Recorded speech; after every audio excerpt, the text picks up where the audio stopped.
नमस्ते दोस्तों। अब हम तुलसीदास की बाकी रचनाओं के बारे में पूरी तरह चर्चा कर लेते हैं। जैसे अभी तक मैंने खाली रामचरितमानस, विनय पत्रिका इन पे चर्चा की है। अब भाग 3 में हम देखते हैं कि आगे कौन कौन सी रचनाएं हैं और इनमें क्या विशेष बातें हैं। ठीक है, तो गीतावली, इसका नाम से ही पता चलता है गीतावली अर्थात गीत प्रधान मुक्तक रचना है ये। ठीक है, इसका पूर्व रूप पदावली रामायण था। गीतावली में मुख्य विषय क्या है, ध्यान रखिएगा, क्योंकि मुख्य विषय को एग्ज़ाम में उठाने के ज़्यादा चांसेस हैं। तो मुख्य विषय है राम के जन्म से लेकर सीता निर्वासन तथा लवकुश के बाल चरित तक के विविध प्रसंगों का इंद्रधनुषी चित्रण किया गया। इंद्रधनुषी चित्रण किया गया मतलब बहुत खूबसूरत ढंग से, रंग बिरंगे, सुंदरता से आपके सामने, बहुत रूपों में आपके सामने इसे प्रस्तुत किया गया है। और एक बात आप ध्यान रखिएगा, रामचरितमानस में तो थोड़े से ही है, मतलब समझिए गीतावली में कथा की परिधि मानस से भी अधिक बढ़कर है, क्योंकि सीता निर्वासन तथा लवकुश बालचरित ये दो प्रसंग केवल गीतावली में ही मिलेंगे। अर्थात जो सीता का निर्वासन हुआ, लवकुश के बाल चरित्र का जो भी वर्णन आप दिखेगा वो मात्र आपको गीतावली में ही दिखेगा। तो इसका जो कहेंगे कि कथा परिधि बहुत ही विस्तृत है। गीतावली के 7 कांडों में विभाजित है। गीतावली 7 कांडों में विभाजित है, ये भी ध्यान रखिएगा। इसके भी 7 कांड हैं, ठीक है। और उत्तरकांड तुलसी की अनेक मौलिक उत्तरकांड इसका प्रथम भाग है। और उस उत्तरकांड में तुलसी के अनेक मौलिक उद्भावनाओं से वह पूर्ण है, जो अन्य कृतियों के उत्तरकांड से नितांत भिन्न है। हिंडोले, अब छंदों के नाम पूछ सकता है, हिंडोले, दीपमालिका, वसंत विहार आदि प्रसंगों के माधुर्य को अत्यंत ही गौरव प्रदान किया गया है। अन्य कांडों को देखने से यह पता चल जाता है कि तुलसी की दृष्टि गीतावली में राम के मुग्धकारी रूप पर ही अधिक जमी है। अतः बालक, किशोर, प्रौढ़ राम के सौंदर्य चित्रण में उनका मन अत्यधिक रमा है इसमें। ठीक है, गीतावली में तुलसीदास ने राम के बाल रूप की झांकी अंकित करते हुए वात्सल्य वर्ण मनोयोग से किया है।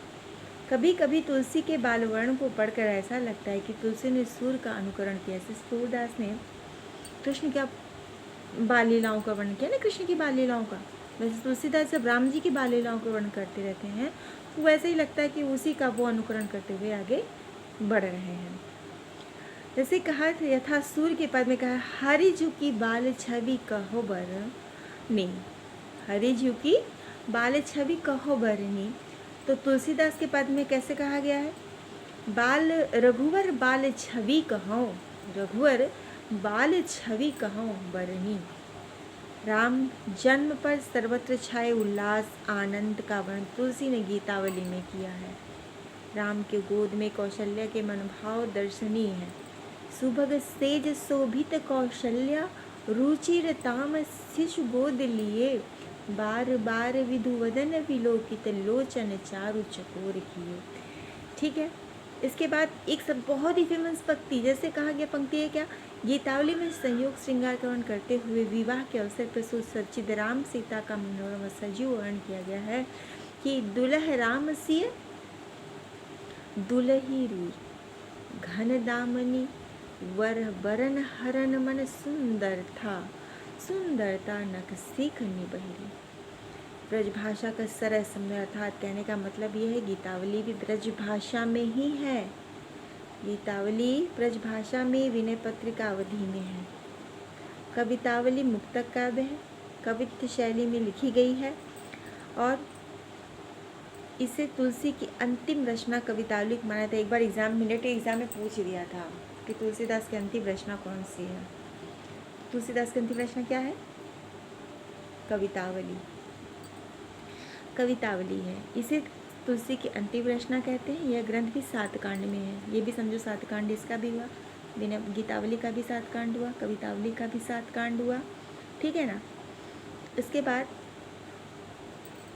कवितावली में चित्रित कलयुग वर्णन तत्कालीन परिस्थितियों का चित्ताकर्षक प्रतिबिंब है। महामारी के वर्णन में तुलसी की आत्मानुभूति की मार्मिकता दर्शनीय है। इसमें महामारी का विचरण, जैसे कलयुग का वर्णन जो उन्होंने किया है, तो इसमें तो बहुत सारे महामारियाँ दिखाई दे रही हैं, बहुत सारी समस्याएं हैं तो कलयुग में जो चल रही हैं, तो आप समझ सकते हैं कि वो बहुत ही मर्मस्पर्शी हैं। और ख़ास इसमें जो बातें थी ये, हाँ, कवितावली जो है वह ब्रज भाषा की रचना है। एक चीज़ आती है, कवितावली क्या है, वह ब्रज भाषा की रचना है। श्री कृष्ण गीतावली। तुलसी ने ब्रज भक्तों के ढंग पर कृष्ण चरित्र को आधार बनाकर इस ग्रंथ की रचना की। कवितावली और गीतावली की भांति यह भी तुलसी की एक प्रौढ़ और अत्यंत ही काव्यात्मक कृति है। विद्वानों ने उसे मानस के बाद की रचना स्वीकार की है। इसमें 61 स्वतंत्र मुक्त पद हैं। याद रखिएगा इस चीज़ को। आप नोट्स बनाना चाहते हैं तो उस पर ध्यान दीजिए कि इसमें 61 मुक्त पद हैं। और कृष्ण की बाल सुलभ चेष्टाओं का, गोपियों की श्रद्धा, अटूट विश्वास, आत्मनिष्ठा, अन्यता आदि भावनाओं को मोहक और आकर्षक रूप श्री कृष्ण गीतावली में चित्रित है। ठीक है, इसके बाद इतना ही पढ़ के रखिए। और भी कहेंगे तो इसमें इम्पोर्टेंट जो है वो दिखा रही हैं आपके, कि तुलसी ने श्री कृष्ण गीतावली में वात्सल्य और श्रृंगार रस का अत्यंत ही सजीव सरल चित्रण किया है। यद्यपि सूर्य जैसी तन्मयता, रमणीयता का श्री कृष्ण के गीतावली के अभाव है, फिर भी हिंदी साहित्य में अन्य कवियों की अपेक्षा यह वर्ण अधिक श्रेष्ठ है। तुलसी को वात्सल्य श्रृंगार का चित्रण अवसर मानस, कवितावली, गीतावली अनेक बार मिला, परंतु श्री कृष्ण गीतावली में उनकी स्वच्छंदता, स्वतंत्रता दर्शनीय है। मतलब इसमें श्री कृष्ण गीतावली में उन्होंने बहुत ज़्यादा अच्छे से कर दिखाया। इसमें उनका सच्चा काव्यत्व दिखता है। कवितावली में भी ऐसा ही वर्णन है।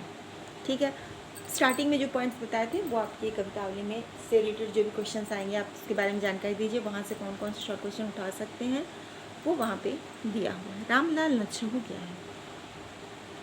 नच्छहु एक अनुष्ठान है जिसमें विवाह एवं यज्ञोपवीत के अवसर पर नखछेदन होता है।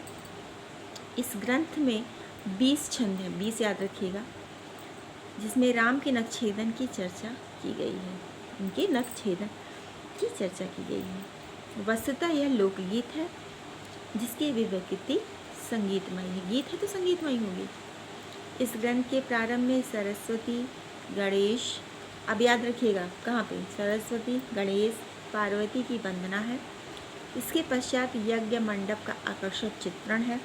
इस मंडप में ही नच्छहु नामक अनुष्ठान संपन्न हो रहा है। इसकी भाषा ठेठ अवधी है। छंद सोहर है जो एक लोक छंद है। ठीक है, ये हुआ। तो रामलाल नच्छहु समझ में आ गया, कितने छंद है समझ में आ गया, क्या होता है ये भी समझ में आ गया। तो कन्फ्यूज़न दो, रामलाल नच्छहु से कोई भी क्वेश्चन आ जाए इससे संबंधित इसमें सही आएंगे। रामाज्ञ प्रश्नावली, इसे कुछ विद्वान दोहावली रामायण भी कहते हैं, क्योंकि एक तो इस पर वाल्मीकि रामायण का प्रभाव है, दूसरा इसमें राम की संपूर्ण कथा दोहों में वर्णन है। दोहा में है ये। कथा का विस्तार बालकांड, अयोध्याकांड, अरण्यकांड, किष्किंधाकांड, सुंदरकांड, लंकाकांड, उत्तरकांड आदि में सांकेतिक ढंग से हुआ है। पुस्तक में रसात्मकता का अभाव है, केवल घटनाओं का संक्षिप्त साधन है। इसमें बस एक समझिएगा, इसमें से जो शॉर्ट क्वेश्चन इंपॉर्टेंट बनेगा वो यही बनेगा कि ये दोहावली रामायण से कहते हैं और यह संपूर्ण कथा दोहों में वर्णित है। शॉर्ट क्वेश्चन बस इसमें से बनेगा। जानकी मंगल क्या है? एक जानकी मंगल बची है, एक पार्वती मंगल, जिसकी चर्चा हम अगले वीडियो में करेंगे। फिलहाल इतना ही। धन्यवाद।